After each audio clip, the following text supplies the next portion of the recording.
Let's talk to Tim Montgomery and find out what he makes of it all. Tim, very good morning to you. Good morning. How are you, Mike? Very, very well indeed. I was very impressed with Kemi Badenoch yesterday, I have to say. And, you know, I was prepared for sort of anything. I was prepared for somebody who might be a little bit prickly, somebody who might be a bit difficult, might not want to answer some of the questions I was going to ask her, and I didn't find any of those things. No, I think a lot of the time, of course, she faces interviewers from the BBC or the mainstream media. They're always trying to trip her up. And I think you gave her more time to breathe. You weren't, you know, immediately hostile. And I think we saw a more natural Kemi Badenoch than normal.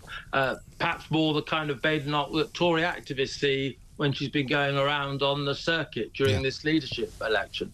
And yes, it was a much more attractive candidate than we get from that hostility that I think the mainstream media provokes in her. Yes, and I mean, I pointed out to her as well that there's been some quite dirty campaigning going on, which she acknowledged and said she'd sort of tried to rise above it all. And I wonder whether some of that has also fed into what people think she's like. You know, whether you know, other people in the party tell stories about her which turn out not to be true, because I went into that interview believing, first of all, that she wanted to stay and keep the ECHR, which actually isn't the case, because in an earlier interview that I read in the Telegraph, she said if we need to get rid of it or we need to get out of it, we should. But that's not the main sort of thrust of our policy. I think one of the wise positions she's taken during this campaign is, as you've just been saying, the election is unfortunately 4 years away, the next election. We don't know what state the country's going to be in by the time at the end of this parliament. I dread to think. I know. When we've only got... Have you known a budget, Mike, more trailed than this one? It would have... Why have they waited so long to deliver it? Goodness knows what's going to happen. Anyway, but I think the general position that she's taken, not to sort of corner herself into particular positions, because the public finances might be absolutely dreadful. So making commitments on defence spending or taxes, as some of the other candidates have done, might be a little bit premature. Yes, I think that's right. Yeah, you're right, though, to talk about the budget. I mean, it does look as though there's an awful lot of pain coming, and it turns out that, you know, this black hole that they keep talking about doesn't stop them from spending money in places where they want to spend money. So, I mean, they're going to have to give up on that narrative soon, aren't they? And, of course, we've got the news. I think you were just talking to the Independent's travel correspondent about it. Yes. Tube strikes on the way. Right. And Labour, of course, invited this upon themselves by beginning their time in office with big concessions to the unions. The unions' eyes widened and they thought, aha, we can get more money out of you. You're a soft touch. And, of course, one of the unions they did their first deal with was ASLEF. Yeah. And I don't think there can be any sensible people in London who think tube drivers are underpaid. Right. So this is sheer greed. And, of course, the budget will have to be bigger. The British budget for the state will be bigger if we have to pay more and more pay to public sector workers. Well, I was saying this yesterday because given that inflation has now come all the way back down to 1.7%, you know, these 22%... Oh, no, I have to interrupt you there. The legacy from the Tories was terrible. It must be higher than that, surely. No, it's 1.7%. It just came down. I know, I'm joking. Oh, you're just joking, sorry. No, listen. Labour said everything is terrible, and yet we've got really low inflation. Exactly, exactly. Delivered that. That was the last government. Exactly right. But so, you know, these large increases of 15% to ASLEF and 22% to the junior doctors are now looking ridiculous. You know, because you know, despite what they may have said, they were still getting pay rises over the years. They just didn't think they were enough. And it's now just going to be a merry-go-round, isn't it? So we'll get the tube drivers, then we'll get the Office for National Statistics, who don't want to work more than 2 days a week in the office. Then we'll get probably the Home Office going on strike. Then we'll get back again to the junior doctors who want another strike in January. Then we'll get to the nurses. And it's just to go round and round and round. There'll always be somebody on strike.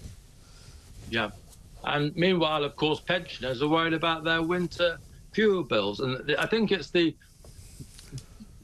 contrast between what the public sector unions are getting from the government and what ordinary Britons are getting from the government was why people have got so upset. Yes. Exactly right. Just going back to the Conservative leadership race, I mean, I've had Robert Jenrick in here a couple of times in the past 2 weeks or so, and I think that he is struggling a little bit now in the kind of, I mean, it's a very tight race, we know that, but people are starting to ask questions about whether he is a kind of reform-light candidate, and is he suddenly moved to the right just in order to win over the people that are going to be voting for him even as we speak. And it's not that clear, really, from what Kemi said to me, that there would be a place for him possibly in her shadow cabinet. So, I mean, what do you think is going to be happening over the course of the next few days? Because there was also talk of a debate, but apparently Tory party central office doesn't want them to have a debate. Yeah, Robert Jenrick certainly does want to have a debate with Kemi Badenoch. I think that's partly because he's behind in the race. Yeah. Normally it's the challenger who wants a debate. But also Kemi Badenoch does have a habit. Remember party conference, the row over maternity pay, and a joke about putting civil servants in prison, but which was misinterpreted, I think, deliberately by the media. But I think Robert Jenrick's hope is that if there's a debate, she might make mistakes and get him back in the race, because I think the common perception is he's behind at the moment. Although the common perception, I think a week ago, Mike, was that James Cleverly was certain to go through. So this race, well, in some quarters it was. Oh yes, okay. You've got a good memory. I have. I think Robert Jenrick's main problem, Mike, is I've had a lot of conversations with him over the last year, and I think his journey is genuine, but it's quite stark. He's changed quite a lot of positions, and I think, understandably, in an age when politicians aren't trusted, people are wondering whether Robert Jenrick's changes are real. Yes. And I think they are real, but I think it may just be that this leadership race has happened a little bit too early for him to convince enough people that he's building his new agenda on rock rather than sand. I think that's a good point. And also, I've got this from Mike, who sent it in, and I get a lot of these kinds of messages from people who are listening and watching this show. And Mike's from Blackpool. He says, as an ex-Tory voter, I can say that no matter who becomes the Tory leader, they'll never be allowed to take the action required to convince those lost to reform back. And that's a big problem, isn't it? Because Reform have been doing very well in by-elections up and down the country, whether they're in, whether they're in sort of red wall seats in councils. They're picking up more and more support. They've got a good organisation now behind them, it seems to me, and they're going to spend the next 4 years building up their party and making sure that the party's got enough funds to run a proper election campaign, because I think they only really were half prepared for the election that took place in July. So, I mean, I suppose my question is it possible that the Conservative Party can become a proper force for opposition, or is this all just kind of tinkering around the edges? Well, I think there's a lot of complacency in Tory ranks at the moment because of Labour's trouble. Labour can't get any worse, can they? Perhaps they can. It's hard to believe, but I think they can. They probably can, actually, yes. But the Tories shouldn't assume that. It may well be that Labour improve in certain circumstances. The economy could get better. Who knows? They have to have a positive offering, and they have to address that question you've just raised, Mike. It's probably the biggest question the Conservative Party has faced for a long time. The fact is that the Reform vote is full of people who used to vote Conservative.